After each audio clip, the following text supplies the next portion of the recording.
Vamos a ver, ejemplos de rodamiento, dicen, ok.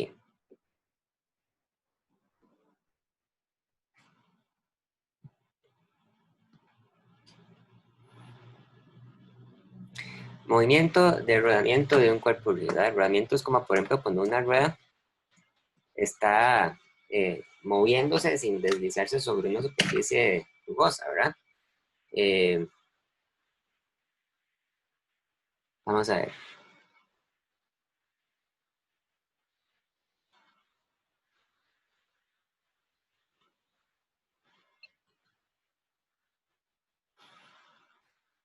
Hagamos este, entonces, hagamos el problema 33. Dice, una pelota de tenis es una esfera hueca con una pared delgada. Se pone a rodar sin deslizarse a 4.03 metros por segundo sobre una sección horizontal de una pista, como se muestra en la figura 10.33. Rueda alrededor del interior de un bucle circular vertical de radio de 45 centímetros de diámetro vertical. Esto es un error seguro, ¿verdad? Porque R es el radio, no el diámetro, ¿verdad? Okay. Y finalmente deja la pista en un punto H 20 centímetros debajo de la sección horizontal. Encuentre la rapidez de la pelota en lo alto del bucle. B. Demuestre que la pelota no caerá de la pista en la parte superior del bucle. Encuentre su rapidez mientras deja la pista en el fondo. ¿Qué pasará si suponga que la fricción estática en la pelota, entre la pelota y la pista es despreciable? De modo que la pelota se desliza en lugar de rodar. Su rapidez, por tanto, sería mayor, menor o igual que en lo alto del bucle. Explique su respuesta del inciso D. Entonces, tenemos un problema donde tenemos una esfera, ¿verdad? La pelota de tenis que está rodando. Voy a copiarles el enunciado en el chat para explicarlo después, ¿verdad? Nos dicen, ¿verdad? Que la pelota de tenis, ustedes no sé si han visto una pelota de tenis, pueden imaginarse que es como una esfera que está hueca por dentro, ¿verdad? No necesariamente es una pelota que está rellena, como podría ser, por ejemplo, una pelota de béisbol o una pelota de boliche, sino que está vacía por dentro. Entonces, cuando nosotros nos ocupamos de estudiar los objetos que ruedan, ¿verdad? Hay que tomar en cuenta la energía cinética traslacional, pero también hay que tomar en cuenta la energía cinética rotacional. Entonces, voy a irme por un momento a una página en el libro que quiero que vean, ¿verdad? Que es muy importante, donde seguramente ustedes pueden consultar la lista de fórmulas para momentos de inercia.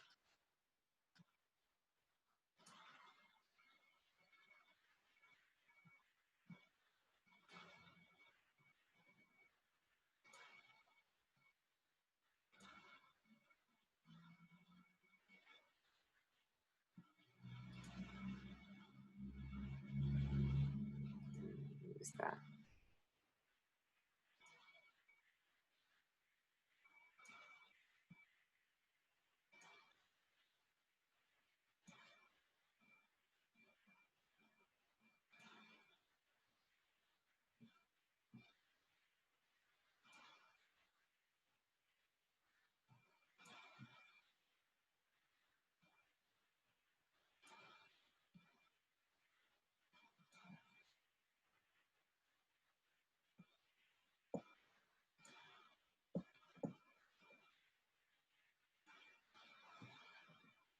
Ya estará acá entonces. Ya voy.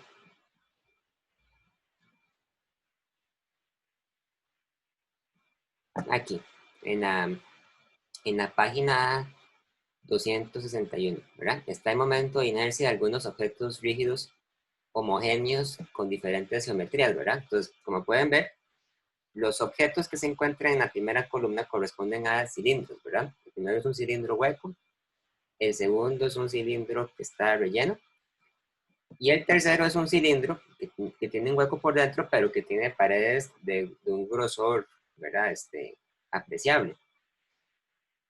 Estas son varillas y estas son esferas, ¿verdad? Una esfera sólida es una esfera rellena por dentro, y una esfera hueca es un cascarón esférico delgado. Entonces, observen que los momentos de inercia de estas dos configuraciones son distintos. Entonces, el problema dice que estamos considerando una esfera hueca, ¿verdad? Para la bola de tenis. Entonces, hay que tomar en cuenta que el momento de inercia es, entonces, el del cascarón esférico es igual a 2/3 de la masa por el radio al cuadrado. Vamos a apuntar eso. Entonces, nosotros tenemos, entonces, una configuración geométrica donde hay, voy,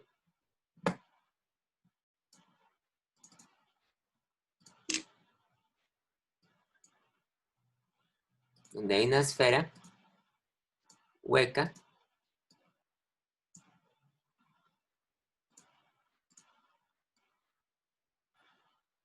y entonces tenemos que tomar el momento de inercia como 2/3 de la masa por el radio al cuadrado. ¿Ok? El momento de inercia sobre el centro de masa es igual a 2/3 de la masa por el radio al cuadrado. Observen que el momento de inercia siempre tiene unidades de masa por distancia al cuadrado. Ahí, ¿verdad? Donde el radio es el radio de la esfera. Este sería el radio.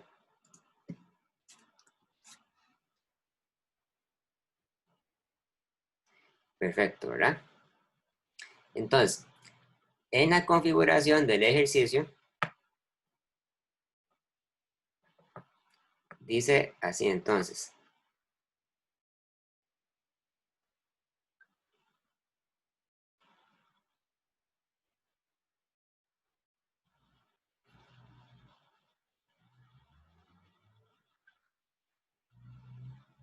Tenemos una pista que tiene esta forma, ¿verdad? O sea, en la pista tiene un bucle.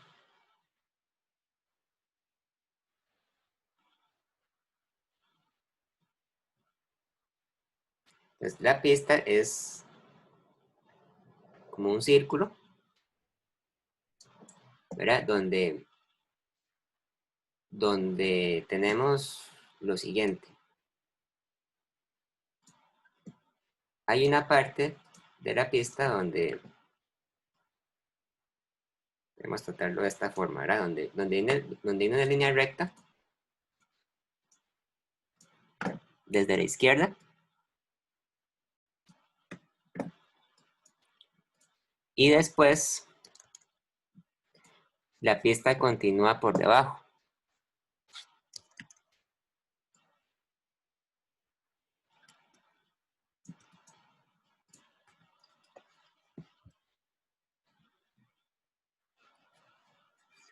De que la pista viene por acá, ¿verdad?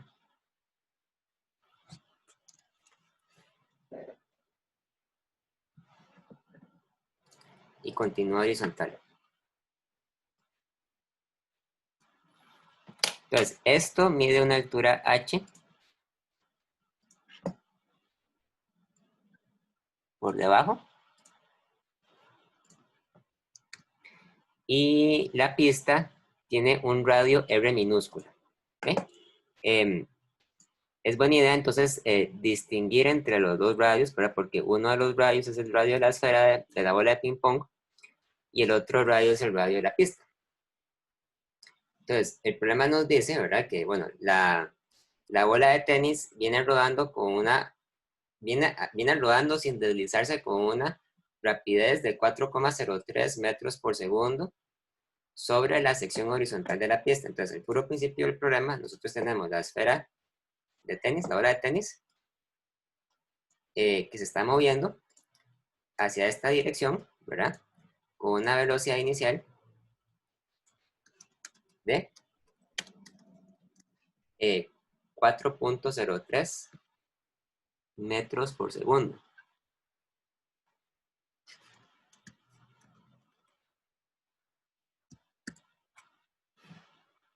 El radio de la pista es de,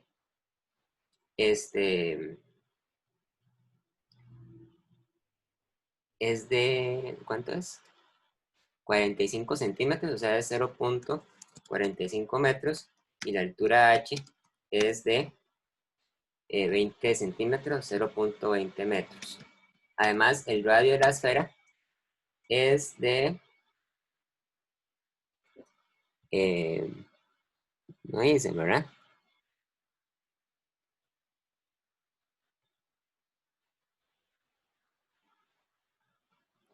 Eh,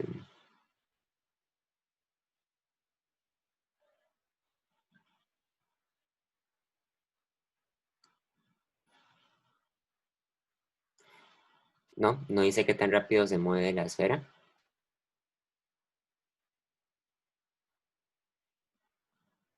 Bueno, si no, nosotros podemos suponer, ¿verdad?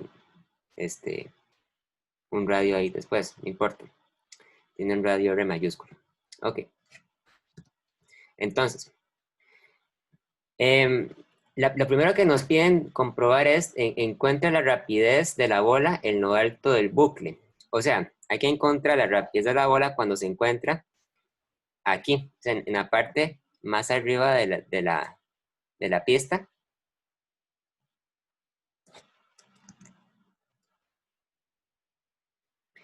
Para hacer eso, podemos entonces aplicar la ley de la conservación de la energía mecánica. Nada más, ¿verdad? Que ahora la energía mecánica tiene energía cinética y energía potencial, ¿verdad? La energía mecánica es igual a la energía cinética más la energía potencial. Ahora, la energía cinética ya no es solamente la energía traslacional, ¿verdad? Sino que ahora la energía cinética es la energía traslacional más la energía cinética rotacional, que es la energía cinética que gana la esfera por el hecho de estar rodando. Entonces, la energía cinética traslacional es un medio de la masa de la esfera por la velocidad de la esfera al cuadrado, ¿verdad? Mientras que la energía cinética rotacional es un medio por el momento de inercia de la esfera, que ya habíamos dicho que el momento de inercia de la esfera es ¿verdad? Es 2/3 de la masa por el radio al cuadrado. Más, perdón, por la rapidez angular de la esfera al cuadrado, por omega al cuadrado. Donde omega, ¿verdad? Omega sería entonces la rapidez angular de la esfera, es que tan rápido da vuelta sobre ella misma, en unidades de radian por segundo. Pero a nosotros nos dicen que la esfera está rodando, ¿verdad? Entonces, algo muy importante que hay que tomar en cuenta en los problemas de rodadura es la condición de rodadura. La condición de rodadura dice que para que un cuerpo esté rodando sin deslizarse, o sea, para que un cuerpo dé vueltas sin que haya fricción, sin que haya derrape, ¿verdad? Tiene que ser que la velocidad de traslación sea igual al radio de la esfera multiplicado por la rapidez angular. Esa es la condición de rodadura que hay que imponer, ¿verdad? Es algo que cuando ustedes lo piensan es bastante evidente, tal vez, digamos, porque para que esté rodando, ¿verdad? Entonces tiene que haber una relación entre la velocidad traslacional y la velocidad angular. Por cada vuelta que da, la esfera se traslada a cierta distancia. Entonces, esto quiere decir que ahora la energía cinética es entonces igual a un medio de la masa por la velocidad al cuadrado más un medio por I por omega al cuadrado, ¿verdad? Y habíamos dicho que el momento de inercia entonces es 2/3 de la masa por la velocidad al cuadrado. Mucho cuidado porque ese 2/3 se escribe de manera aparte a este 1/2, ¿verdad? Al 1/2 que va multiplicando el momento de inercia. Entonces esto sería más 1/2 por 2/3 de la masa por r al cuadrado por omega al cuadrado. ¿Lo ven, verdad? Esto que está aquí es el momento de inercia. Entonces, esto quiere decir que la energía cinética es entonces igual a 1/2 por la masa por la velocidad al cuadrado más 1/2 por 2/3 es 1/3, ¿verdad? De la masa por r al cuadrado omega al cuadrado. Y ahora, vamos a utilizar el hecho de que el radio al cuadrado por omega al cuadrado tiene que ser igual a la velocidad traslacional al cuadrado, ¿verdad? Esto por la condición de rodadura. Entonces, por lo tanto, la energía cinética es igual a 1/2 de la masa por la velocidad al cuadrado más... me equivoqué. Aquí era 1/3, ¿verdad? Era 1/3. Entonces sería más 1/3 de la masa por la velocidad al cuadrado. Y 1/2 más 1/3 se calculan fácilmente, ¿verdad? 1/2 más 1/3 son 5/6. Es igual a 5/6 de la masa por la velocidad al cuadrado. ¿Ok? Entonces ven qué importante es esto, ¿verdad? Debido al hecho de que la bola de tenis está rodando, o sea, no solamente se está trasladando, sino que además se está rodando, entonces tenemos que decir que su energía cinética ya no es simplemente 1/2 por la masa por la velocidad al cuadrado. Ahora es 5/6 de la masa por la velocidad al cuadrado. ¿Por qué? Porque hay que sumarle el término rotacional, que es muy importante. Por otro lado, la energía potencial sigue siendo igual a la masa por la gravedad por la altura, ¿verdad? Eso no cambia. Vamos a ponerle la masa en mayúscula. Entonces, para hacer la comparación, vamos a decir que este es el punto A y este que está aquí es el punto B, ¿verdad?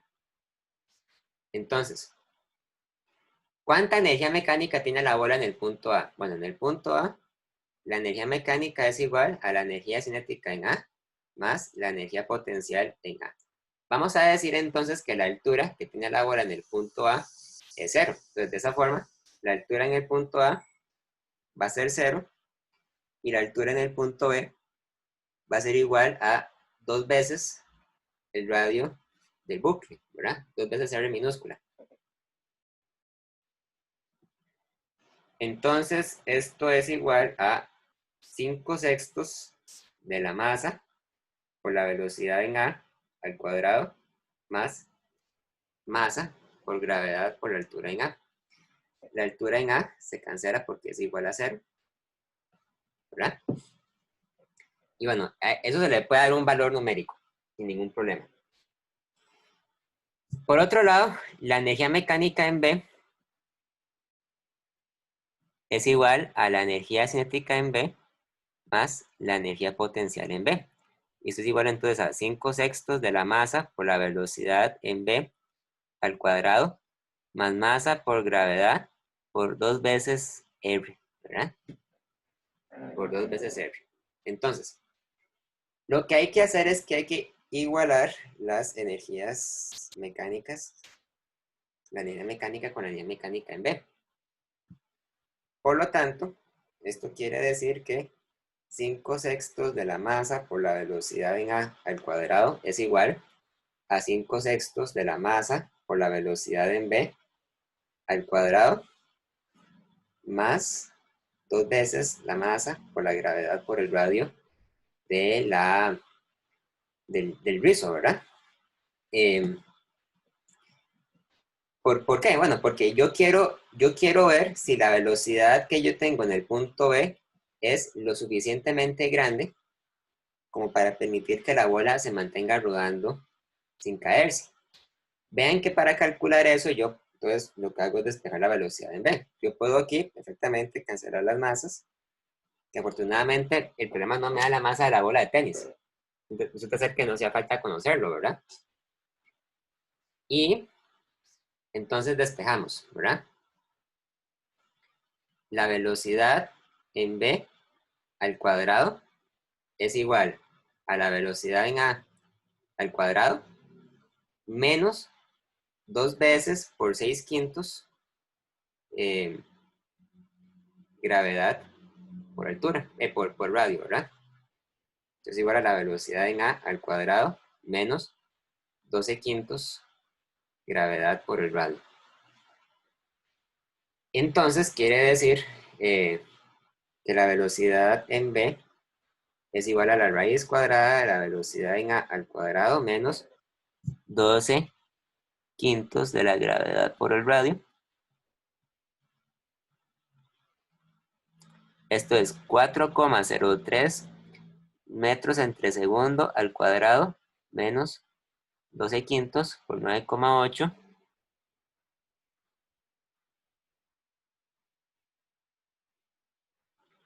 metros entre segundo al cuadrado por el radio que era 0,45 metros, ¿verdad? Si no estoy equivocado.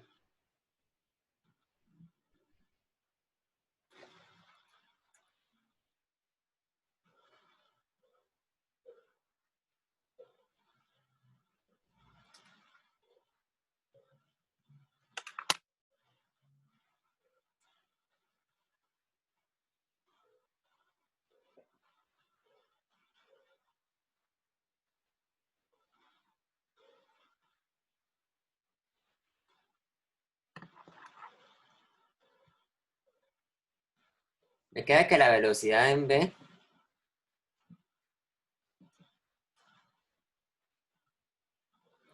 es igual a 2,38 metros entre segundo. Entonces, ahora la pregunta que tenemos que hacernos es, ¿cuál es la velocidad? ¿O cuál es la velocidad mínima para no caer? ¿Ok? Entonces, la velocidad mínima para no caer es la que ustedes, perdón, ¿cuál es la velocidad mínima para no caer?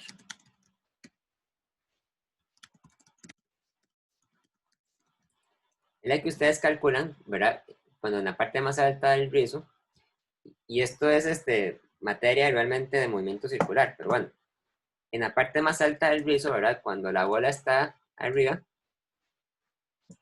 la condición, eh, la condición para que la bola no se caiga, ¿verdad? Es que la sumatoria de fuerzas sobre la bola de cero. Entonces, em, la, la sumatoria de fuerzas que está actuando sobre la bola es precisamente igual al peso de la bola, ¿verdad? Tenemos aquí mg. Entonces, lo que queremos es que mg sea igual a la masa por la aceleración centrípeta. O sea, que sea igual a la masa por la velocidad al cuadrado, la velocidad en v al cuadrado, entre el radio. Donde el radio es el radio del rizo, ¿verdad? No el radio de la bola.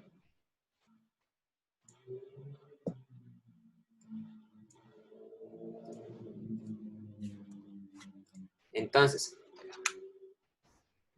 la condición para que la bola no se caiga, ¿verdad? Es justamente entonces imponer que la masa por la velocidad al cuadrado entre r sea igual a la masa por la gravedad. En otras palabras, que la velocidad al cuadrado sea por lo menos igual a la gravedad por r, o que la velocidad sea por lo menos igual a la raíz cuadrada de g por r. Esto es igual a la raíz cuadrada de 9,8 metros entre segundo al cuadrado por el radio que era de 0,45 metros.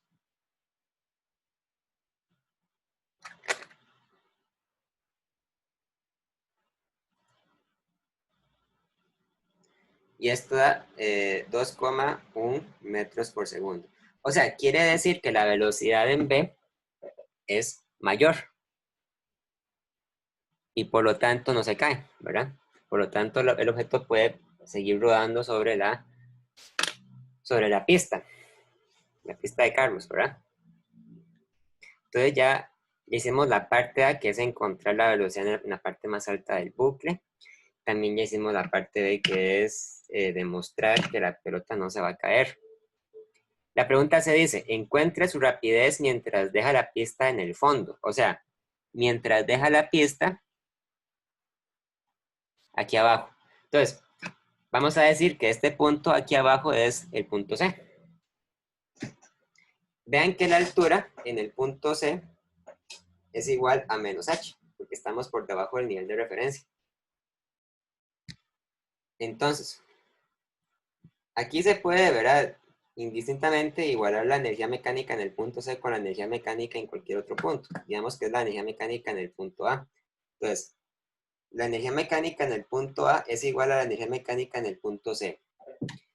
La energía mecánica en A era 5/6 de la masa por la velocidad en A al cuadrado, y la energía mecánica en el punto C es 5/6 de la masa por la velocidad en C al cuadrado, menos la masa por la gravedad por h, ¿verdad? Vean que le pongo un menos porque estamos diciendo que la altura en el punto C es negativa, es menos h, ¿verdad? Bueno, aquí realmente tenemos que haber puesto la masa positiva para que entonces las masas que son iguales se cancelen. Y la cuestión sería entonces despejar este VC. VC, bueno, VC sería igual a la raíz cuadrada de VA al cuadrado más 6/5 de G por H. O sea, vemos que la velocidad en el punto C es más grande que la velocidad en el punto A. Entonces esto sería igual a 4,03 metros por segundo al cuadrado más 6/5, 9,8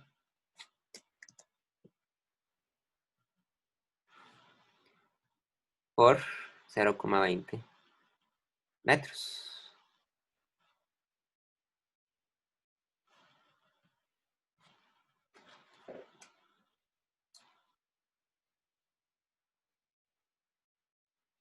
Y calculamos cuánto da.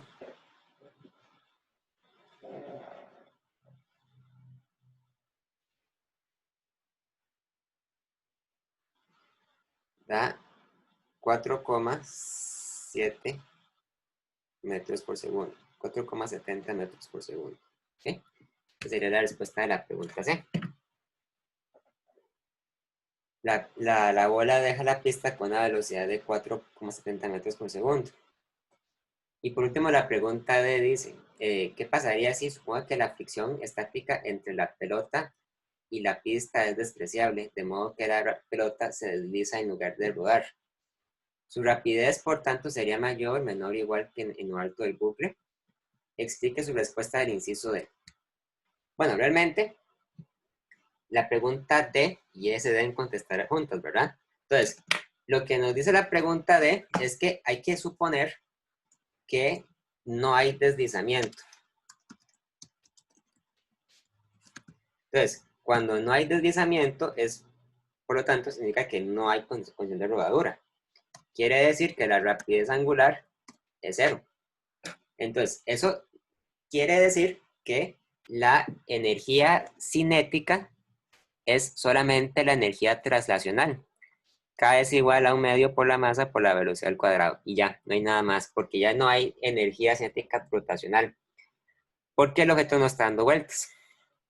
Entonces, la energía mecánica en el punto A sería simplemente 1/2 por la masa por la velocidad en A al cuadrado. Y la energía mecánica en el punto B sería 1/2 por la masa por la velocidad en B al cuadrado, más 2 veces la masa por la gravedad por el radio de la pista. Entonces, cuando ustedes igualan las dos energías mecánicas, les queda que 1/2 por la masa por la velocidad en A al cuadrado es igual a 1/2 por la masa por la velocidad en B al cuadrado, más 2 veces la masa por la gravedad por el radio. Se cancelan las masas. Y entonces, a la hora de despejar la velocidad en A al cuadrado, nos queda, perdón, a la hora de despejar la velocidad en B al cuadrado, nos queda que es igual a la velocidad en A al cuadrado menos 4 veces G por R, ¿ok? Entonces, hay que evaluar si este resultado es mayor, menor o igual al que obtuvimos cuando tomamos en cuenta la energía cinética rotacional. Cuando nosotros tomamos en cuenta la energía cinética rotacional, nos quedó que la velocidad en B, vean, era la velocidad en A al cuadrado menos 12 quintos de G por R, ¿verdad? Esto es más grande que la velocidad en A al cuadrado menos 12 quintos por G por R, ¿verdad? No, mentira, perdón, es al revés, es más pequeño.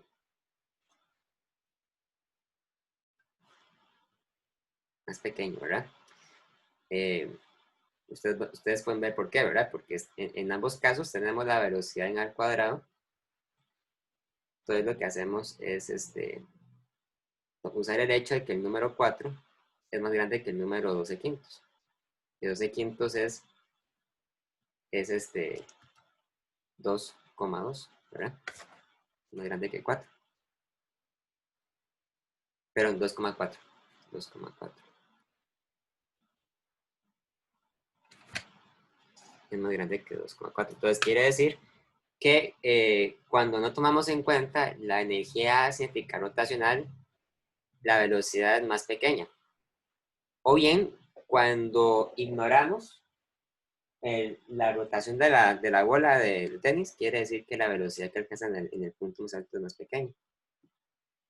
Entonces, el hecho de que la bola esté rodando o no esté rodando tiene una incidencia muy importante sobre la forma en que la bola va a ir variando sus velocidades a lo largo de la pista, ¿verdad? Porque le cambia la importancia relativa que tiene la energía cinética sobre el problema. Muy bien. ¿Preguntas?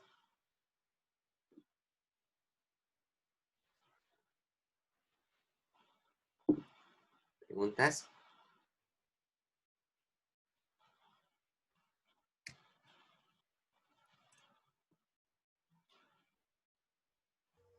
Profe, si en vez de una bola fuera como un cono, siempre se usaría rotacional. Perdón, ¿podría repetir la pregunta otra vez, por favor? Como si en vez de una bola lo que girara fuera algo cónico, un cilindro. Bueno, veamos. Entonces, si fuera un cilindro, eh, tendríamos un momento de inercia diferente, ¿verdad? Vean en la tabla de fórmulas de momento de inercia. Nosotros teníamos, vamos a ver otra vez, perdón.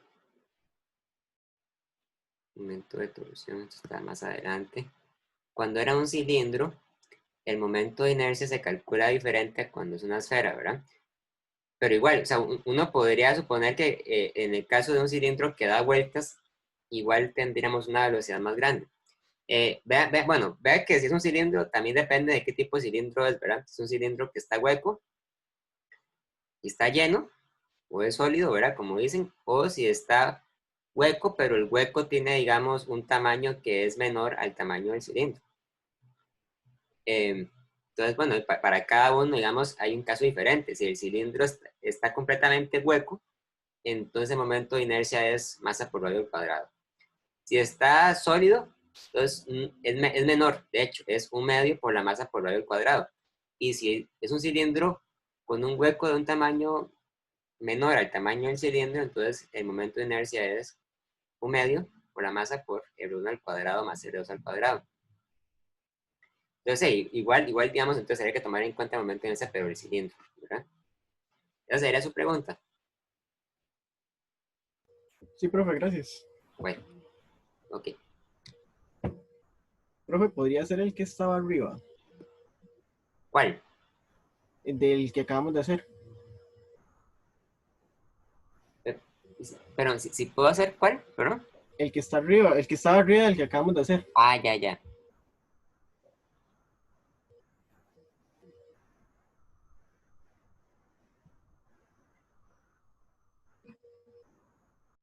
Y,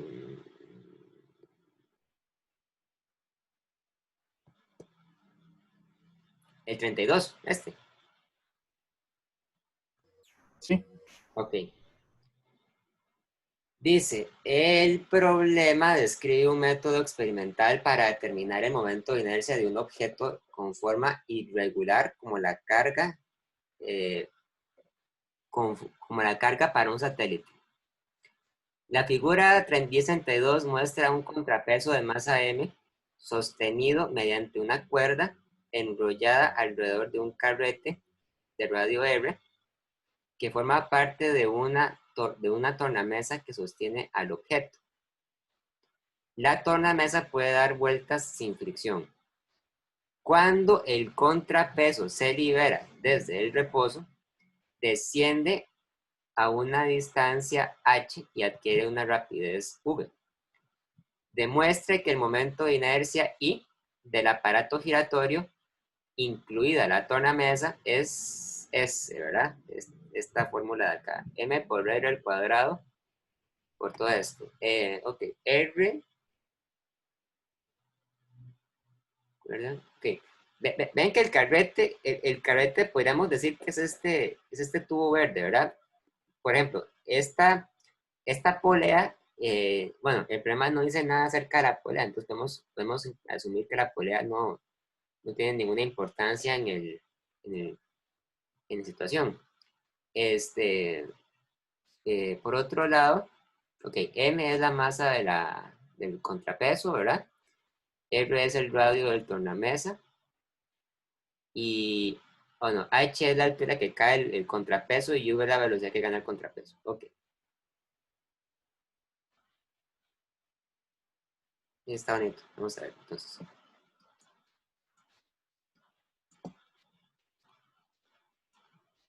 Primero les voy a copiar el problema en el chat.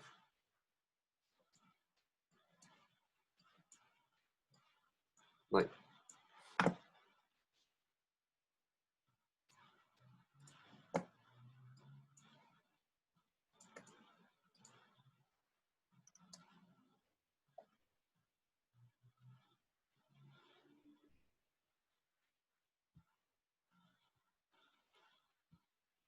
Listo.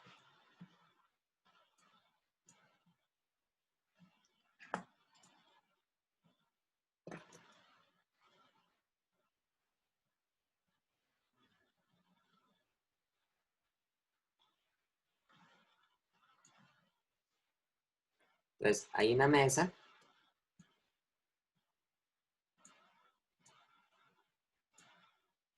Hay una polea aquí, por la que pasa la cuerda, ¿verdad? Tenemos un cilindro. Vean que el cilindro yo lo voy a dibujar como un rectángulo, ¿verdad? Pero realmente es un cilindro verde. Y encima del cilindro se encuentra el objeto al cual queremos entonces medirle el momento de inercia. No sabemos cuánto va a ser el momento de inercia de ese objeto.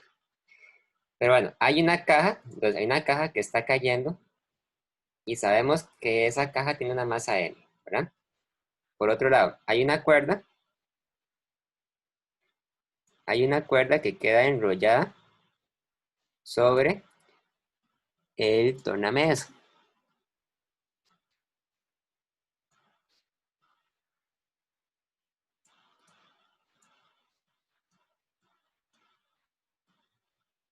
Sí, ¿verdad? Más o menos. Tiene una masa m y el tornamesa tiene un radio que es R. Entonces, esto mide 2R, ¿verdad? nosotros no sabemos nada del momento de inercia de este bloque. Tampoco sabemos, y no hace falta saber cuál es la masa de ese bloque, ni qué tamaño tiene, ¿verdad? O sea, en principio no debería importar cuál es la forma de este bloque. Eh, Me imagino que seguramente habrá que suponer que el carrete, el carrete, el carrete es un cilindro relleno, sólido. Entonces, vamos a decir entonces lo siguiente. El momento de inercia del carrete, el momento de inercia del carrete va a ser el de un cilindro sólido. O sea, va a ser un medio, eh, un medio por la masa del carrete por eh, el radio del carrete al cuadrado. Ahí no dicen cuál es la masa del carrete tampoco, ¿verdad?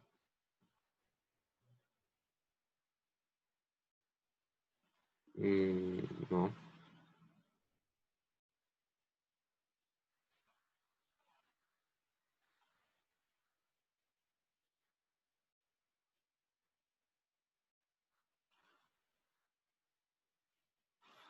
Que tal vez después, para no confundir la masa, mejor quitemos esto.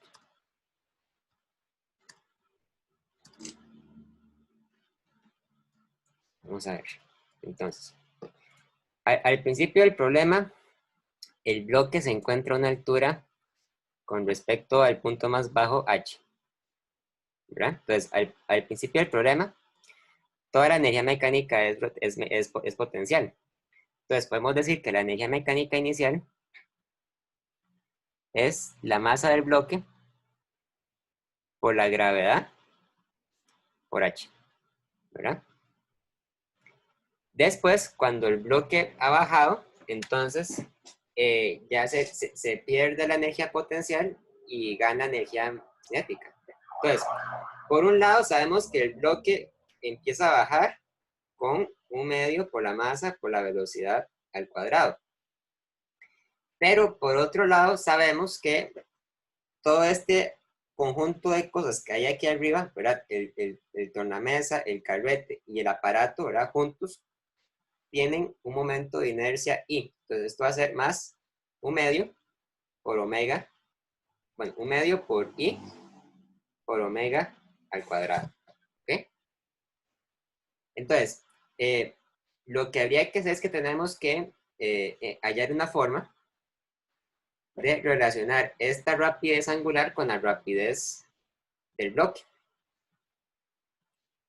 Entonces, observen que es como si el tornamesa eh, cumpliera, digamos, con la condición de rodadura. Podríamos decir que la rapidez angular del tornamesa es igual a la rapidez con la que cae el bloque dividido entre el radio del tornamesa. O dicho de otra forma, podemos decir que el radio o la rapidez angular es igual a la velocidad con la que cae el bloque, porque la velocidad con la que da vueltas el tornamesa, ¿verdad? Está relacionada con la velocidad con la que cae el bloque. Entonces, omega es igual a V entre R. Entonces, la energía 2 sería un medio por la masa por V al cuadrado más un medio por I por V al cuadrado entre R al cuadrado, ¿verdad? Y esto tiene que ser igual a la energía mecánica inicial. Entonces, aquí la cuestión es despejar I.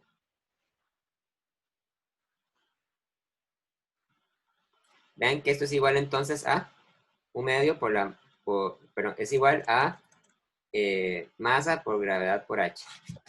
Entonces, vean que aquí las masas no se cancelan, ¿verdad? De hecho, no hay nada que se cancele. Lo que podríamos hacer es mandar este a restar y entonces nos queda que I entre 2 por V al cuadrado entre R al cuadrado es mgh menos un medio por la masa por V al cuadrado. Y luego despejamos I. Y es igual entonces a lo siguiente. Es igual a mgh menos 1/2 por la masa por la velocidad al cuadrado por 2 veces r al cuadrado entre v al cuadrado. Ahí se pueden hacer varias cosas para simplificar esto, ¿verdad? Llegamos a decir entonces que el momento de inercia es igual a mgh menos 1/2 por la masa por la velocidad al cuadrado por 2r al cuadrado entre v al cuadrado. Entonces, lo primero es sacar factor común la masa y r al cuadrado. Esto es m por r al cuadrado por gh menos 1/2 de v al cuadrado entre 2v al cuadrado. Y lo que hacemos ahora es mandar a multiplicar todo este paréntesis por 2 entre v al cuadrado. Entonces nos queda que el momento de inercia es en efecto igual a mr al cuadrado por 2gh entre v al cuadrado menos 1, ¿verdad? Menos 1. Y ahí está. Así se despeja el momento de inercia. Claro que, digamos, el problema con eso es que el momento de inercia queda dependiendo de la velocidad del bloque, lo cual a veces suele ser difícil de medir. Pero bueno, ahí está la solución.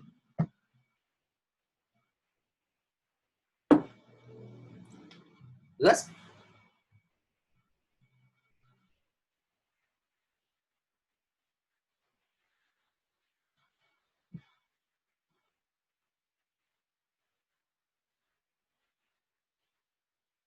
¿Está claro?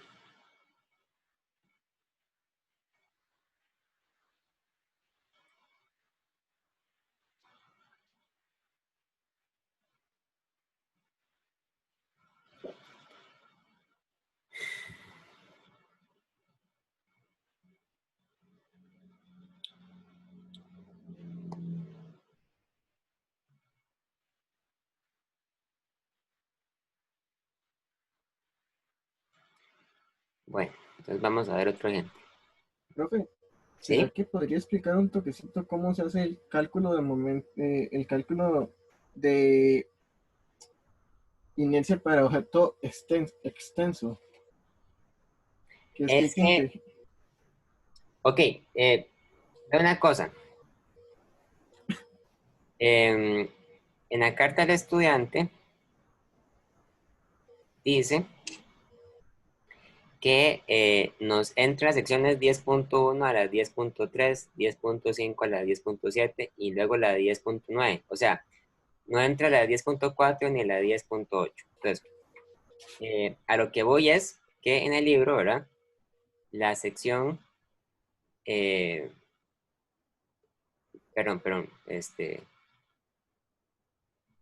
sí, la sección que nos entra entonces es la de cálculo de momento de inercia. Ok, entonces, para calcular el momento de inercia de un cuerpo, hay que hacer integración. O sea, es algo que cuando usted lo llega a entender bien, lo va a encontrar muy sencillo, ¿verdad? Pero hay que tener cuidado porque, bueno, el momento de inercia de un cuerpo depende de la forma del cuerpo. Por ejemplo, cuando usted tiene un objeto irregular, puede ser una esfera, puede ser un cilindro, pero también puede ser un objeto con una figura extraña, ¿verdad? Y ese cuerpo entonces gira alrededor de sí mismo, ¿verdad? Da vueltas sobre sí mismo. Entonces, lo primero que es muy importante para calcular el momento de inercia es reconocer cuál es el punto del eje de rotación. Porque dependiendo del eje de rotación, puede ser que el momento de inercia sea diferente, ¿verdad? O sea, el momento de inercia depende del punto donde se mide. Depende del punto que nosotros tomamos como el eje de rotación. Entonces, En principio, la fórmula para calcular el momento de inercia es que usted parte el objeto en un montón de pedazos pequeños. Digamos que usted agarra un pequeño segmento del objeto, un pedazo muy pequeño. Ese pedazo se encuentra a una distancia r del centro de rotación. Y es tan pequeño que tiene una masa dm, o sea, dm porque es diferencial. Entonces, el momento de inercia de ese cuerpo sería, por definición, un momento de inercia pequeño de I y sería igual a R al cuadrado por dm. ¿Verdad? Entonces, si usted quiere calcular el momento de inercia de todo el cilindro, lo que tendría que hacer, o de todo el cuerpo, lo que tendría que hacer es que tendría que sumar los momentos de inercia de cada uno de los cuerpos que constituyen el objeto, ¿verdad? Usted agarra otro cuadrito, ¿verdad? Agarra otro cuadrito, y así va sumando hasta que abarca todo el objeto. Obviamente, cuando usted suma muchos cuerpos pequeños, lo que está haciendo es realmente una integral. Entonces, el momento de inercia total sería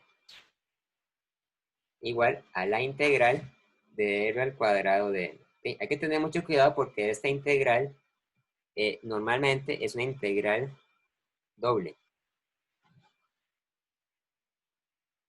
O sea, es una integral que requiere integrar sobre dos dimensiones. Por ejemplo, vamos, un ejemplo muy sencillo es lo que pasa cuando nosotros calculamos el momento de inercia, digamos, de un objeto que es como un disco, digamos, un disco. Entonces, un disco es una superficie, ¿verdad? Circular, que tiene un radio definido, ¿verdad? Un radio que vamos a llamar R mayúsculo. Obviamente, este disco, ¿verdad?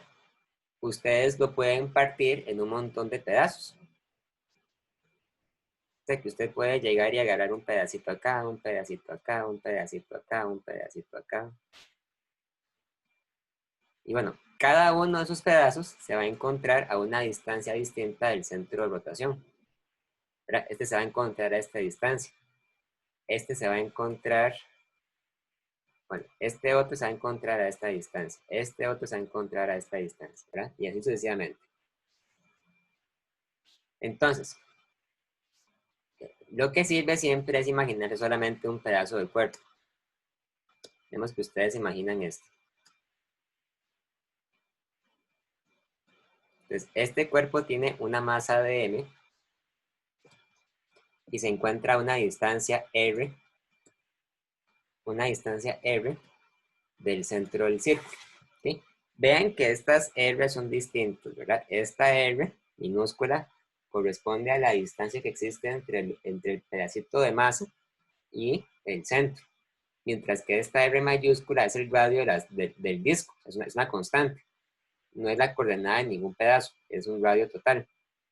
Entonces, para calcular ese momento de inercia, ustedes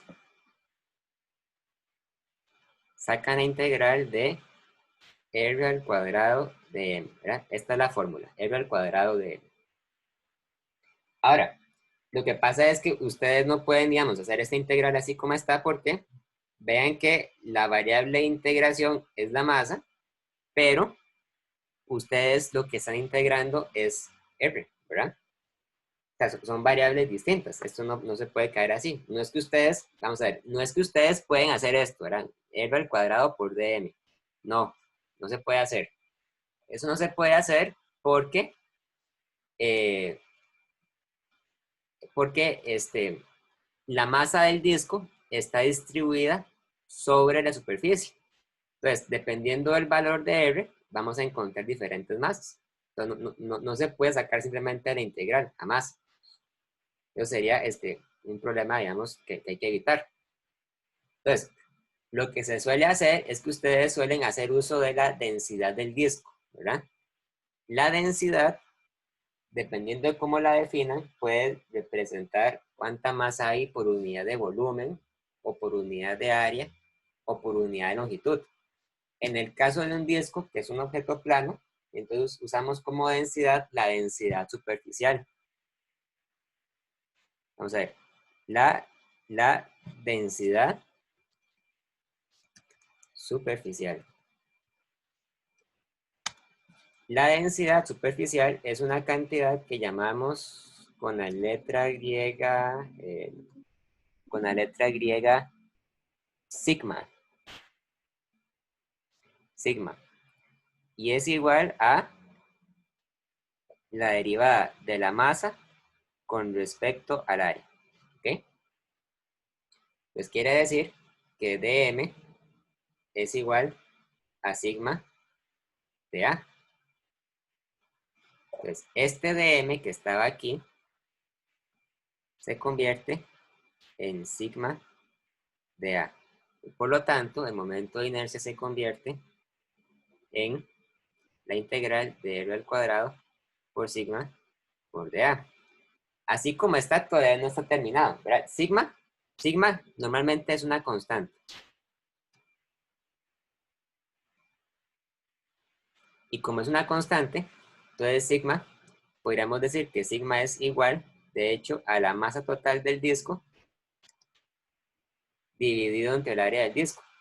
Y el área del disco es pi por radio al cuadrado. Ahora, ven que aquí tenemos una integral que depende de R y se integra con respecto al área. Así como está, todavía no está terminada. Pero es más fácil, digamos, para uno hacer el paso donde relaciona la variable de integración con el área. Entonces, en el caso en particular del disco, ¿verdad? Lo más conveniente es utilizar coordenadas de integración circulares. Ustedes, me imagino que no han llevado todavía el cálculo 3. El cálculo 3 es el curso donde ustedes ven con más detalle cómo es que se hace este paso, ¿verdad? Pero, en general, para un círculo, uno puede decir que dA es igual a 2πr de R. Y de hecho hay una razón muy sencilla para imaginarse por qué sucede esto. Ya les voy a decir por qué. Entonces, imagínense que este pedacito de masa, en lugar de ser un rectángulo, va a ser un pedacito de masa en forma de disco. ¿Ok? La masa que yo estoy considerando para esta integración es la masa que está encerrada entre los dos discos. ¿Ok? Entonces, vean, esta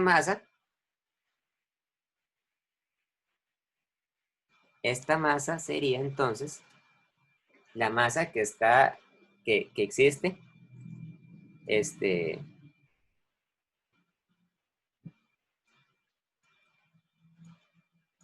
existe acá, ¿verdad? En este pedacito que está comprendido entre los dos círculos.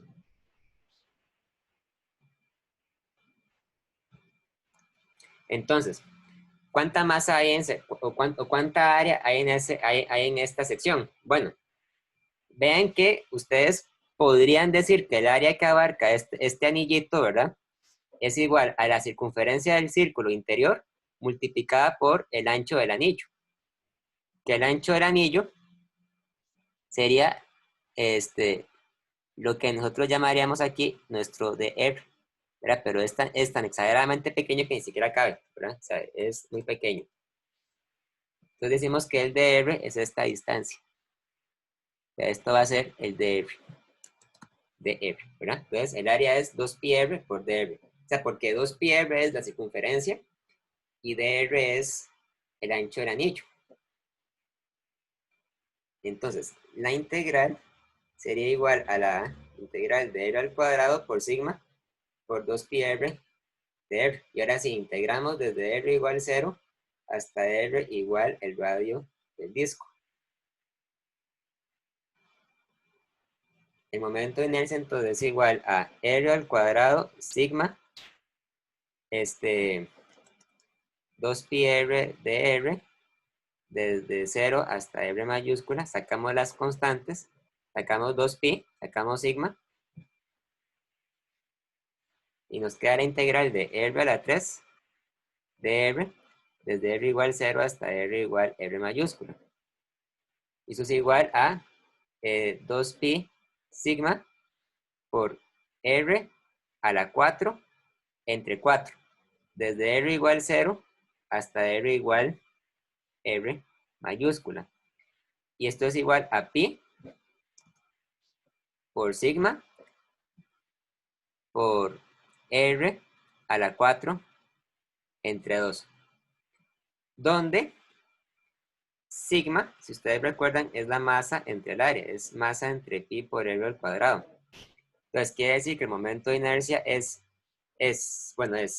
masa por pi entre R al cuadrado por pi por R a la 4 entre 2. Y esto es masa por R a la 2 entre 2. Que fue el valor que yo obtuve que yo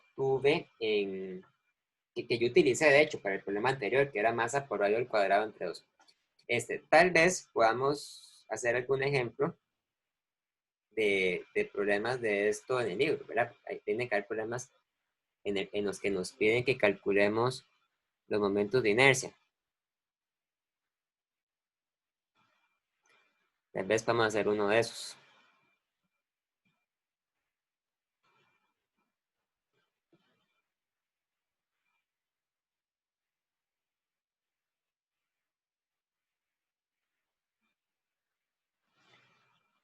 Cálculo momento de inercia. Vamos a ver, ¿cuál hacemos?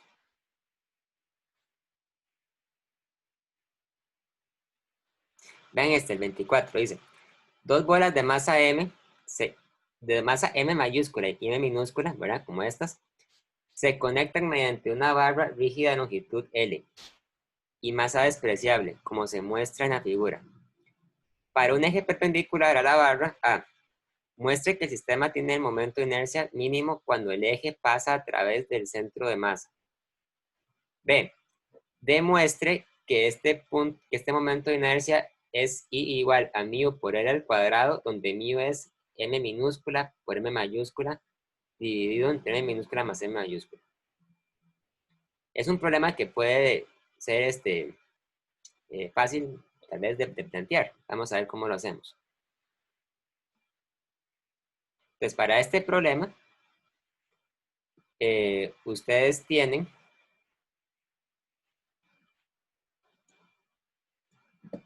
lo siguiente. Hay dos esferas. No necesariamente quiere decir que una sea más grande que la otra, pero bueno, se puede suponer, ¿verdad? Entonces, esta tiene una masa M mayúscula y esta tiene una masa M minúscula. Las dos barras están conectadas, las dos esferas están conectadas por una barra de longitud L. Y nos dicen que la barra tiene una masa despreciable. Entonces, la barra no contribuye al momento de inercia. Y giran en torno a un punto fijo, ¿verdad? Ahora, ese punto fijo no se encuentra necesariamente en el centro, ¿verdad? Puede ser que no esté en el centro. Lo que sí nos dicen es que la barra tiene una longitud L mayúscula. O sea que esto mide L mayúscula.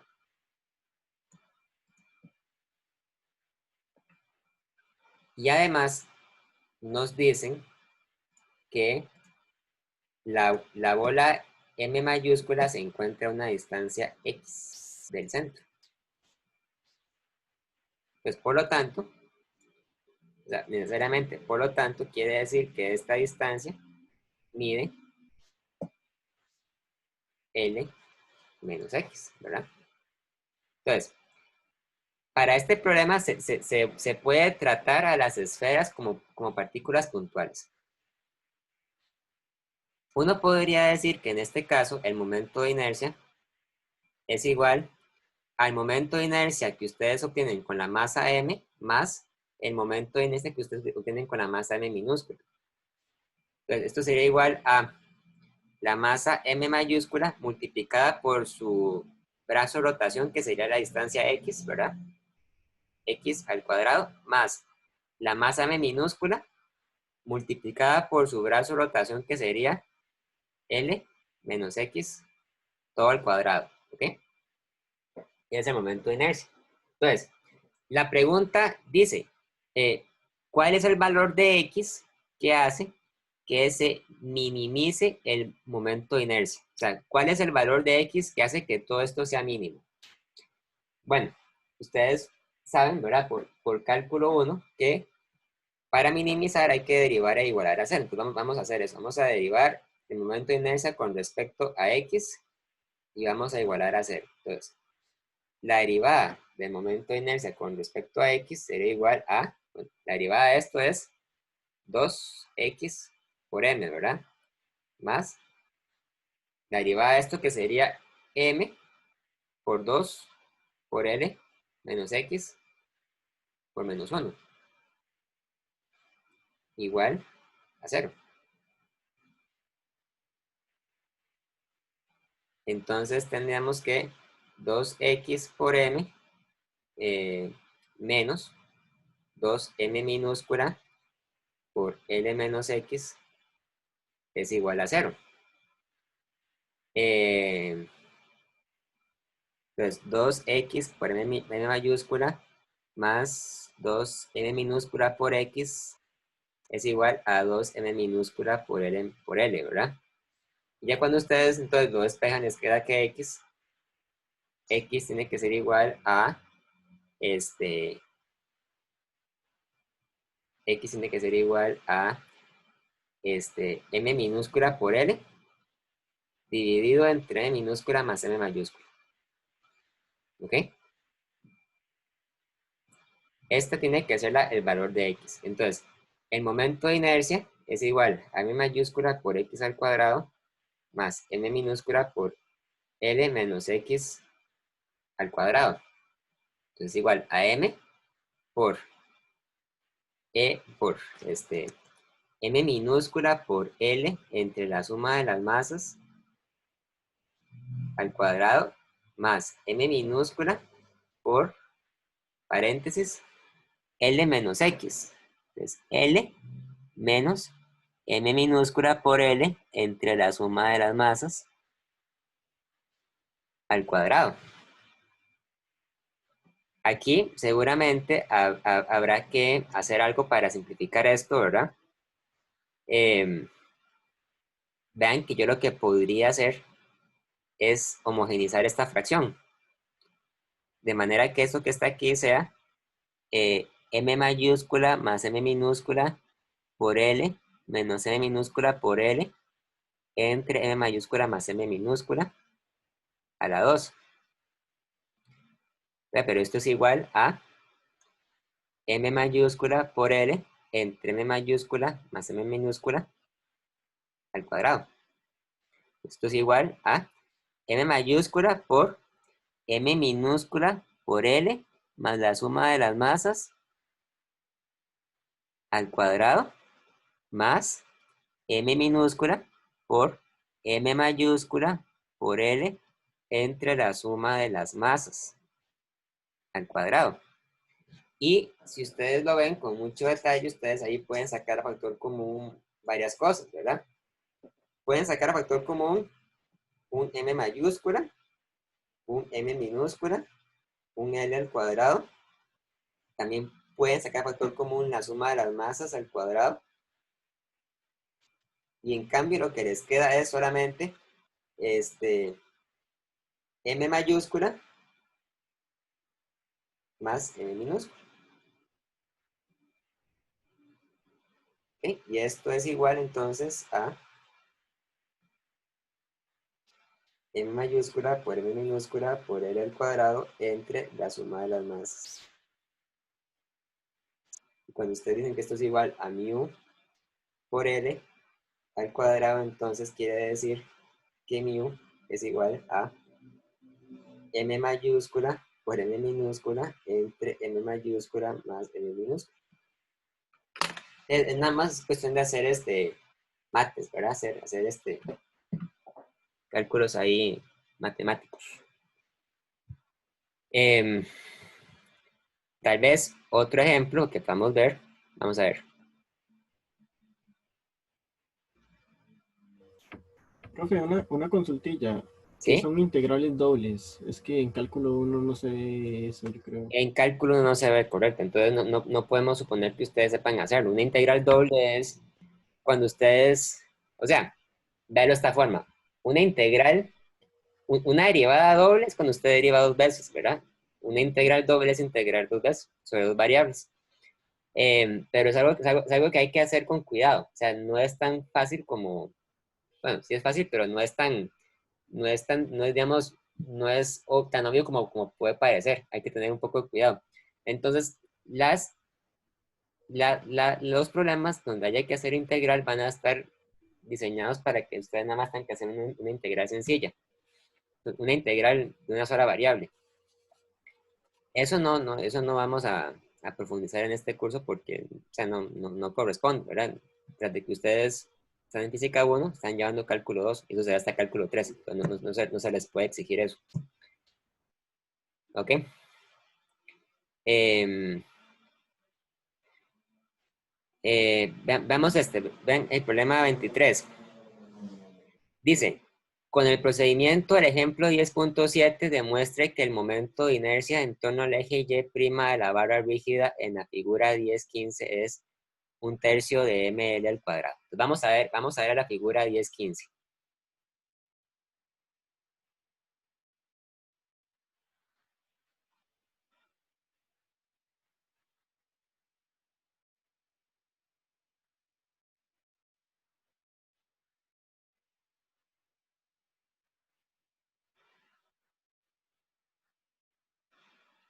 Aquí está. Entonces vean, esta es una barra rígida, o sea, una barra rígida es una barra que tiene una masa m y una distancia, y mide una distancia L. Y vamos a medir el momento de inercia de la barra con respecto a este eje Y'. Ustedes después pueden venirse al libro y leer cómo es que se resuelve este problema para el caso que están considerando, que es a lo largo de la línea del eje Y, ¿verdad? Pero bueno, yo voy a enfocarme en el eje Y'. Entonces, el procedimiento sería el siguiente. Que ustedes primero dibujan la barra. La barra es como un pequeño rectángulo, ¿verdad?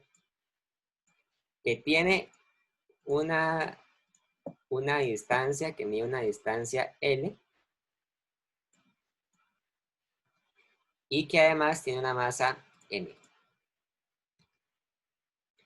Y yo quiero que la barra gire en torno a esta línea, perdón, en torno a esta línea acá. ¿Ok? Se puede imaginar que la barra está dando vueltas y vueltas y vueltas y vueltas. Entonces yo quiero calcular el momento de inercia de esta barra, ¿verdad? Ahora, la barra no es una partícula puntual. Entonces hay que tener cuidado, ¿verdad? Sobre cómo es que se calcula su momento de inercia. O sea, cuando no es una partícula puntual, casi siempre lo que hay que hacer es que hay que integrar. Entonces, para integrar esta barra, lo que yo voy a hacer es que yo voy a separar la barra en un montón de pedacitos pequeños. O sea, yo voy a agarrar, por ejemplo, un pedazo de la barra muy delgado, este. Y voy a decir que este pedazo de barra tiene una masa de m y que se encuentra a una distancia x, no, una distancia, sí, x, digamos, una distancia x del punto de rotación. Entonces, esta distancia a la que se encuentra la barra la vamos a llamar x. Y la barra es tan delgada que tiene un grosor de x. ¿Ok? Entonces, cuando yo les digo dm, dx, o dr, o de cualquier cosa, ¿verdad? La letra D significa que es un diferencial, significa que es una cantidad muy pequeña, una variación muy pequeña. Cuando digo que el pedacito tiene un grosor de X, lo que quiero decir es que tiene un grosor muy pequeño. Entonces, el momento de inercia de este pedacito de barra, y solamente de ese pedacito tiene un valor que vamos a llamar DI. DI es igual a X al cuadrado por DM, ¿verdad? Porque X sería el radio con el que este pedacito de masa da vueltas, y dm es la masa del pedacito de masa. Entonces, para calcular el momento de inercia de toda la barra hay que integrar, hay que sacar una integral a ambos lados. Y esto nos da entonces el momento de inercia total. Es igual a la integral de x de m, x al cuadrado de m. Ok, entonces, como les decía, lo que hay que hacer aquí es hacer uso del concepto de la densidad.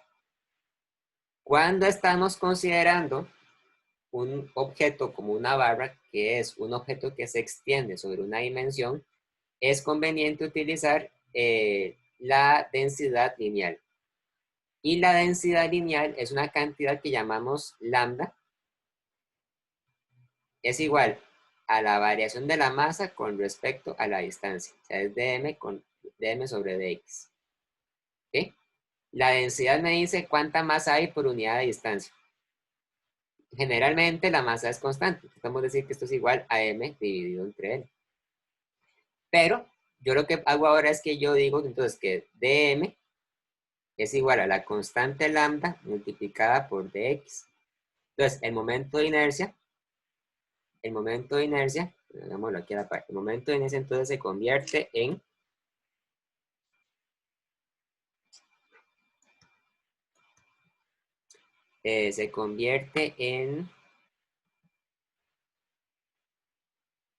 la integral de x al cuadrado por lambda por dx, ¿verdad? Yo lo que hice fue cambiar el dm por lambda de x.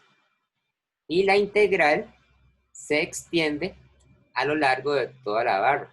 Entonces, se tiene que extender desde el punto en que x es igual a 0 hasta el punto en que x es igual a n. Por lo tanto, el momento de inercia es igual a la integral de x al cuadrado lambda de x desde x igual 0 hasta x igual L. Saco las constantes, lambda, x al cuadrado por dx, ¿verdad? Desde x igual 0 hasta x igual L. Y esto es igual a lambda por x a la 3 entre 3.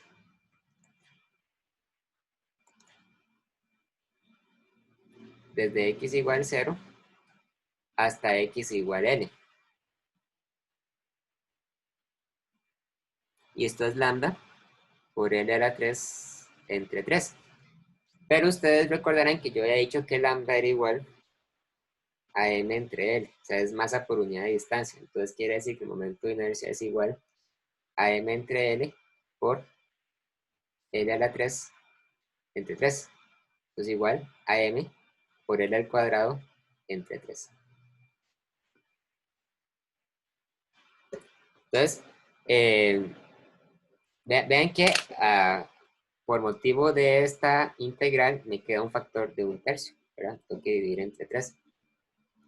Y yo puedo calcular esta integral sin hacer uso de integrales dobles, ¿verdad? Que es algo que ustedes no manejan. Entonces no hay problema con eso. Pero digamos, sí sería buena idea que ustedes repasaran este problema y también repasaran el ejemplo que viene en el libro, ¿verdad? Vean este ejemplo, ¿verdad? Que es hacer algo parecido a lo que hice yo, pero calculando el momento de inercia alrededor de este eje de rotación que pasa por el centro de la barra. En ese caso, el momento de inercia es un doceavo por la masa por el largo al cuadrado. El factor cambia por un doceavo. ya no es un tercio, sino que es un doceavo. Pero ahí va, digamos, el proceso de integración. Entonces era bueno que ustedes lo vean, lo repitan, ¿verdad? Lo recreen para que lo puedan hacer ya sin ningún problema después. Ok. ¿Preguntas? Profe, ¿podría explicar un poco qué quiere decir el ejemplo 30? Es que no lo entiendo. Dice un montón de cosas. ¿El ejemplo o el problema 30? El problema 30. Ok.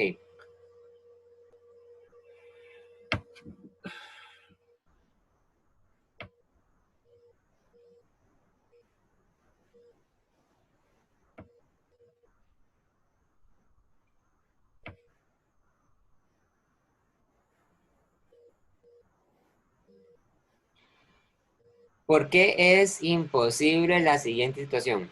En una ciudad con un problema de contaminación de aire, un autobús no tiene motor de combustión. Corre con la energía que extrae de un gran volante que gira rápidamente bajo el suelo del autobús.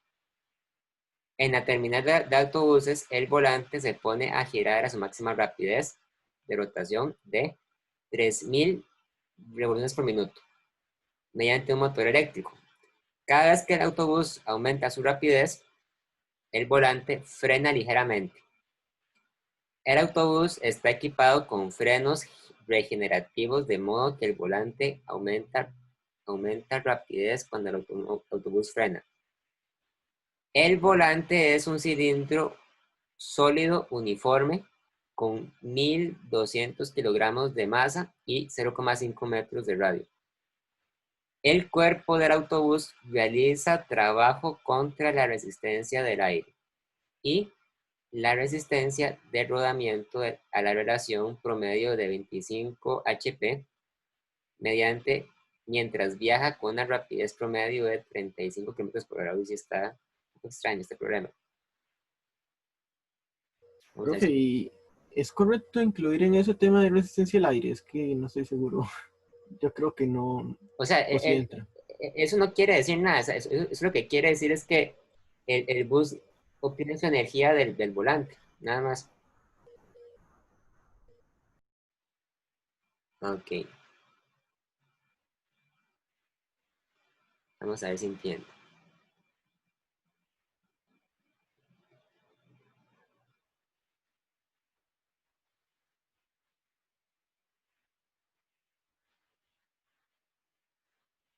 Ok, entonces vean. Como entiendo, ¿verdad? El problema lo que dice es que el autobús obtiene su energía del volante. Y el volante es un cilindro rígido. Entonces,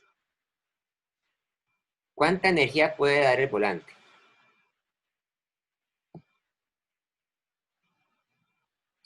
En el caso del volante, el volante da una energía este, que es igual acá a un medio por I por omega al cuadrado, ¿verdad? O sea, esto es un medio por un medio de la masa del volante por el radio del volante al cuadrado por omega al cuadrado. La masa del volante es de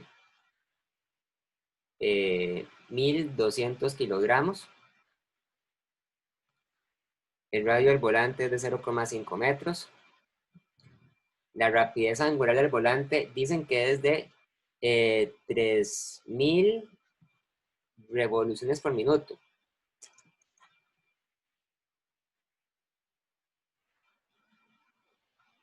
Entonces, una revolución son 2 pi radianes y un minuto son 60 segundos.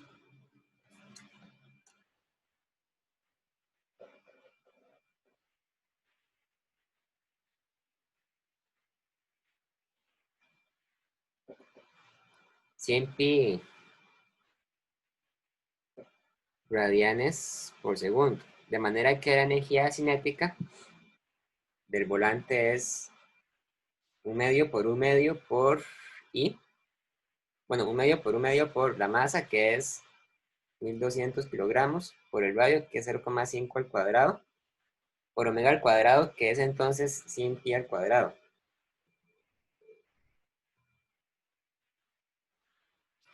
Entonces, el volante tiene una energía de 7,4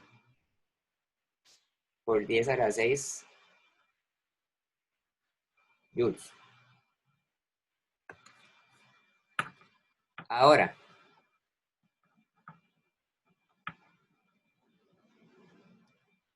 el resto del problema lo que nos va a servir es para deducir cuánta energía es la que necesita el autobús para funcionar. Dice, el cuerpo del autobús realiza trabajo contra la resistencia del aire y la resistencia de rodamiento a la relación promedio de 25 HP, mientras viaja con rapidez promedio de 35 km por hora. ¿Qué era HP? HP era una unidad de fuerza, ¿verdad?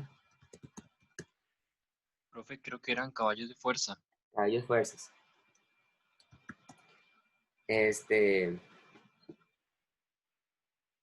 Sí, un HP es igual a... ¿cuántos watts son? 746 watts, ¿verdad? Voy a anotarlo aquí. Un HP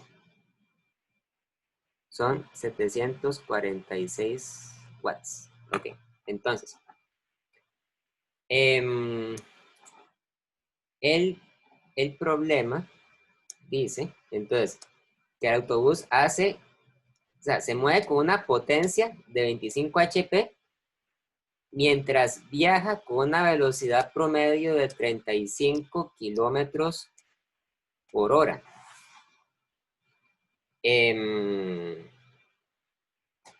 Ok, entonces, ¿cómo puedo usar esa información?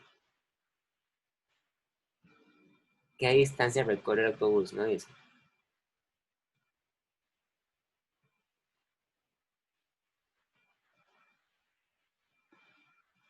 O sea, porque la potencia del autobús, vamos a ver, la potencia es 25 HP. Un HP son 746 watts. Entonces esto es igual a 25 por 746 es 1.865 por 10 a la 4 watts.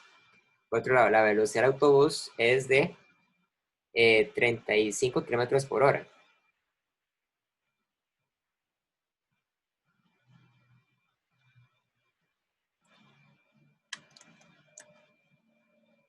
Un kilómetro son 1000 metros y una hora son 3600 segundos.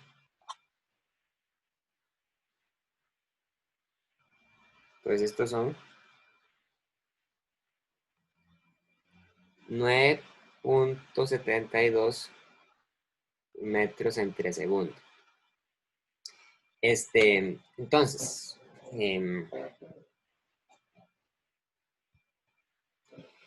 ¿cómo puedo usar esta información para resolver el enunciado?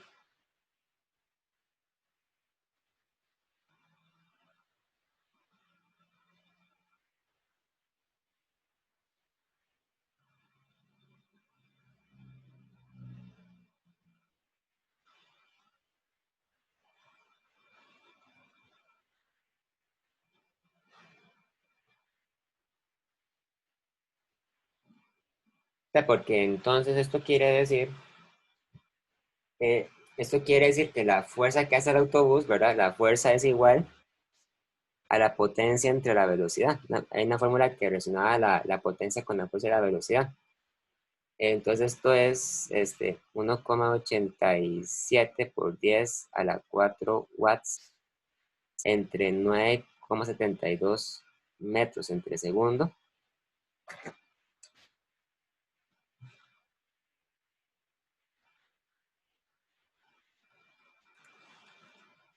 Es igual a 192 newtons, casi 192 newtons. Es la fuerza que hace el bus para moverse.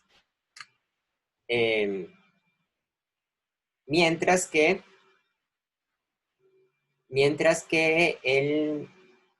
el cilindro le da una energía de 7,46 joules. Pues uno podría, sí, uno tal vez lo que podría decir es que la fuerza que le da el cilindro es igual a la energía dividida entre la circunferencia del cilindro, porque entonces lo que estamos haciendo es dividir energía entre distancia y eso me da una fuerza, ¿verdad? Entonces, la fuerza que da el cilindro es la energía cinética del cilindro dividida entre 2πr. Entonces, esa energía es 7,4 por 10 a la 6 joules dividido entre 2pi por 0,5 metros.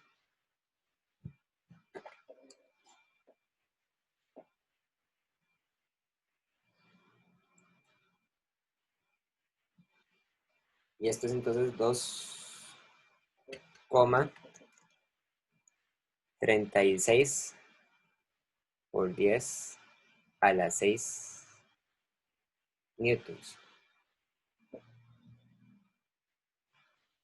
Pero el bus para moverse necesita solamente 192 newtons.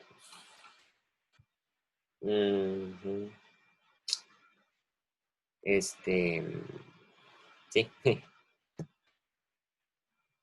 No sé entonces qué justificar, pero, o sea, porque más bien pareciera ser que el bus necesita mucho menos energía que la que le da el cilindro. Pero bueno, en cualquier caso, digamos, este tipo de movimiento sería muy difícil de mantener porque uno sabe que el cilindro, ¿verdad? Solamente por el hecho de estarse moviendo estaría perdiendo constantemente energía porque tiene que tener fricción. Pero sí, o sea, no sé, supongo que debería pensar un poco más antes de darle la respuesta, pero entonces supongo que esto se debería hacer así. Pero me parece muy extraño. No sé. Bueno, dejémoslo hasta acá. ¿Hay alguna otra duda? Profe, algo como el 41 se puede también entrar en los temas. O sea, ¿Cómo? el 41.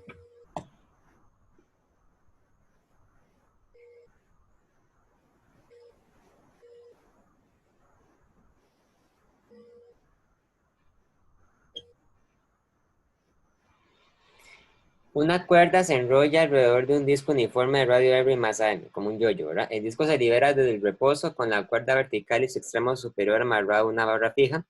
Demuestre que la tensión en la cuerda es un tercio del peso del disco. El disco se libera desde el reposo con la cuerda vertical y su extremo superior amarrado a una barra fija. Demuestre que la tensión en la cuerda es un tercio del peso del disco. La magnitud de la aceleración del centro de masa es 2g tercios.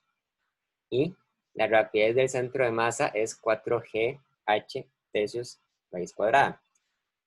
Después de que el disco ascendió una distancia h. Verifique su respuesta al inciso C, usando un método de energía. ¿Cómo se saca la tensión?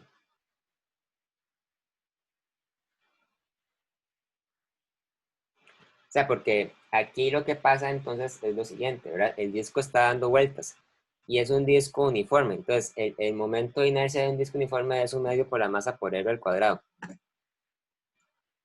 Pues cuando ustedes aplican la... Profe, es que, bueno, no sé si estoy mal, pero digamos, cuando un disco giraba, o sea, como el momento de rotación, bueno, de la rotación, que la fricción se cancela con el giro, ¿no pasa lo mismo con la tensión?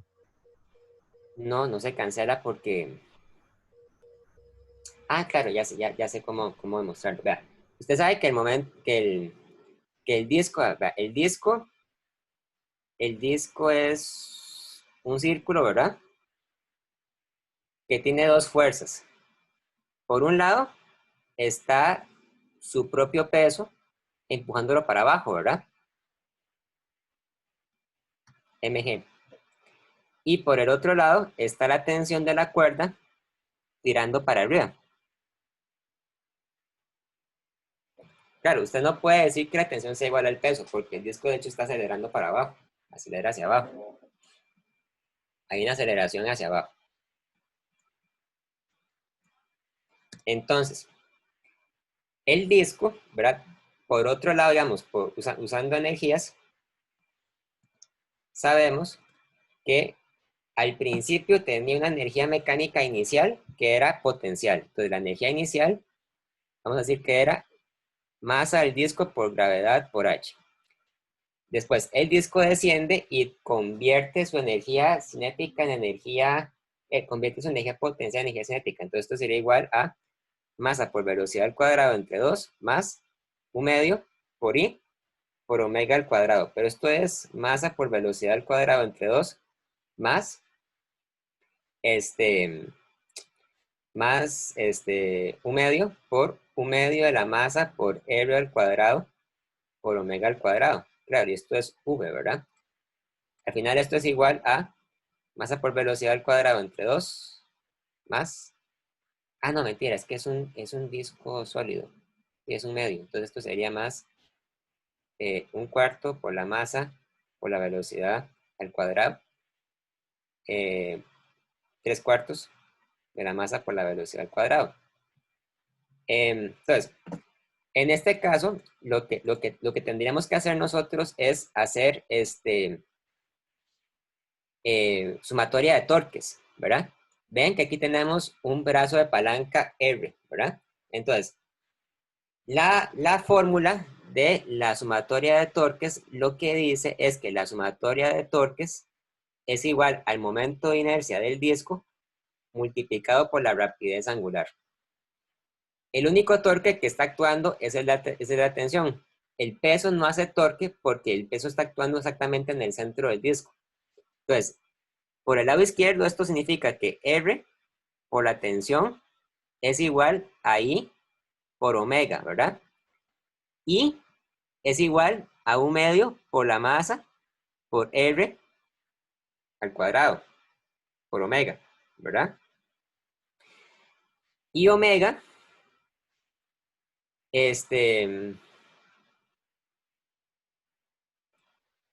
omega, bueno, esta R es el radio del 28.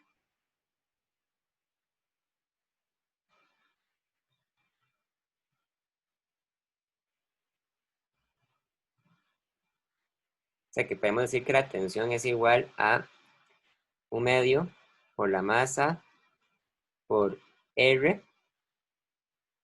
por omega. Pero vean que aquí, verán, cuando igualamos energías, entonces nos queda que masa por gravedad por altura es igual a 3 cuartos de la masa por V al cuadrado. Entonces, V al cuadrado es igual a la raíz, bueno, V al cuadrado, pero es igual a 4 tercios de G por H. Y cuando yo sustituyo de vuelta, ¿verdad? Ok, aquí nos queda entonces que esto es igual a un medio por M por V. Y esto es igual a un medio por M por V, que es la raíz de esto, es la raíz cuadrada de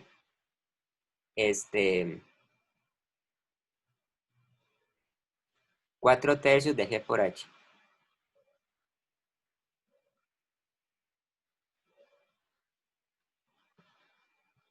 Mm,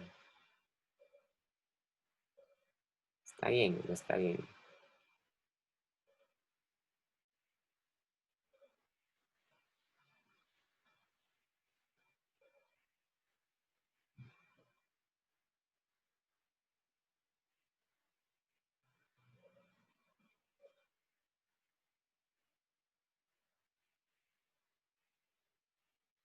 Ya voy, esperen, déjenme revisar, nada más.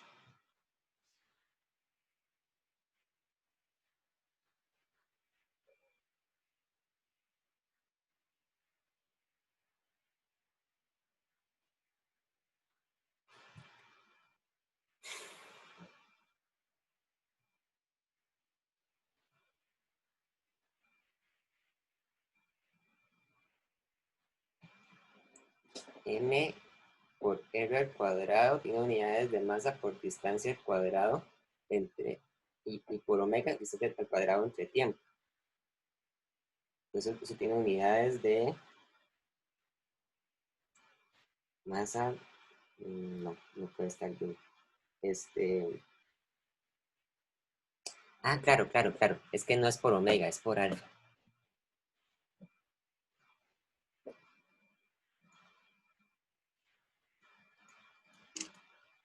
Claro.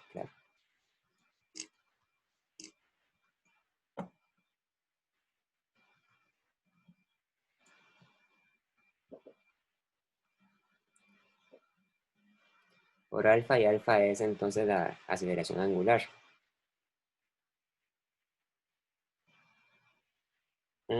Sí, claro.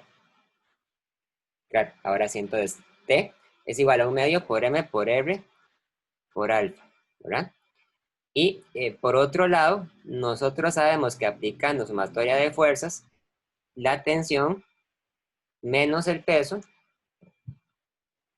es igual a la masa por la aceleración.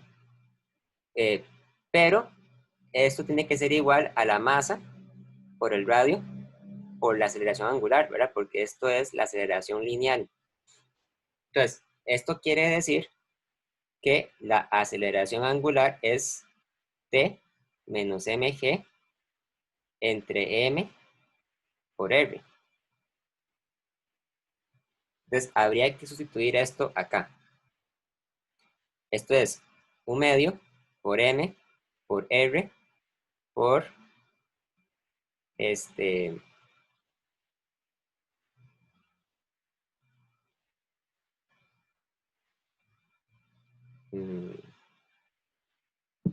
por T menos mg entre m por r. Cancelo m por r.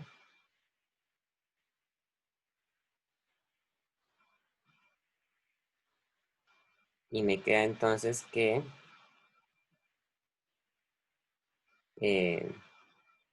T es igual a, ya voy, T es igual a 1/2 por T menos mg. Y ahora si paso esto al otro lado, paso a restar. No, más bien debería pasar a sumar. Claro, es que esto va... sí. Esto va con un menos. Claro, esto va con un menos acá. Un menos. Me queda con un menos. Entonces, cuando le paso esto a este lado, me queda T más 1/2 de T igual a mg. 3T medios es mg. Y entonces T es igual a 2/3 de mg. Y creo que ya con eso entonces... Sí, 2/3. Ahí está. 2/3 del peso. Sí, hay que hacer una combinación de sumatoria de fuerzas y torques para que nos dé la respuesta. Sí, en realidad no dependía de la energía al final. Bueno, dejémoslo entonces hasta acá.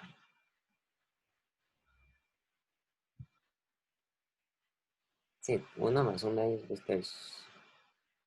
Ok, bueno. Si tienen alguna otra duda, entonces me escriben por correo y la vemos. ¿De acuerdo? Profe, una duda pequeñita. ¿Sí? Nada más. Si un objeto fuera, digamos, hueco, como una esfera hueca, ¿qué cambio hago en el diferencial para cuando se integra, digamos? Sí, es que si es hueco, es más fácil, de hecho, porque no hay que integrar. Usted nada más multiplica la masa por la distancia. Por ejemplo, cuando es un disco, cuando es un anillo o cuando es un cilindro hueco, la fórmula simplemente es la masa por el radio al cuadrado. Entonces, de hecho es más fácil. Ok, gracias. Bueno, nos vemos entonces.